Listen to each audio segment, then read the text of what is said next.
আসসালামু আলাইকুম সবাইকে। চলে আসলাম আরেকটি সুন্দর ভিডিও নিয়ে। তো বন্ধুরা, রাত তো প্রায় অনেক হয়ে গেছে। তো এখন আমার বাচ্চারা হঠাৎ করেই বলছে যে আম্মু কিছু বানাও, নুডলস খাবো। তো আমিও চিন্তা করলাম যে নুডলসই বানাই, এত রাত হয়ে গেছে। তো সব কিছু রেডি করে নিয়েছি, পেঁয়াজ কাঁচা মরিচ ভালো করে ভেজে নিয়েছি, এখন ডিম দিয়ে দিলাম।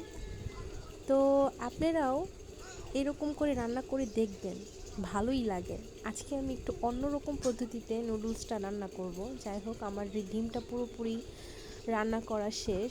তো বাচ্চাদের এরকম হুটহাট আবদার খুব ভালোই লাগে, আর বাচ্চাদের সাথে তো বাচ্চাদের বাবারও আবদার থাকে যে হ্যাঁ কিছু বানাও কিছু বানাও। তো তার জন্য আমিও চলে আসলাম। তাদেরকে কিছু রান্না করে খাওয়াতে পারলে আমার কাছেও না খুব আনন্দ লাগে। তো এখন আমি পানি দিয়ে দিলাম ডিমের মধ্যে। এখন আপনারা বলবেন যে হ্যাঁ হ্যাঁ এটা কিভাবে রান্না করছে। আসলে এইভাবে রান্না করলে খুব তাড়াতাড়ি নুডলসটা রান্না করা যায় আমার মতে। তো আপনারা অবশ্যই জানাবেন যে কে কি মানে এইভাবে কখনো কি নুডলস রান্না করে খেয়েছেন। তো আমি তো ঝটপট রান্নার জন্য এইভাবেই করি, কারণ গ্যাসটাও সাশ্রয় হয়। আর হচ্ছে নুডলসটা সিদ্ধ করতে গেলে এটার যে প্রোটিনটা থাকে সেটা হচ্ছে আমাদের ওই পানির সাথেই চলে যায়।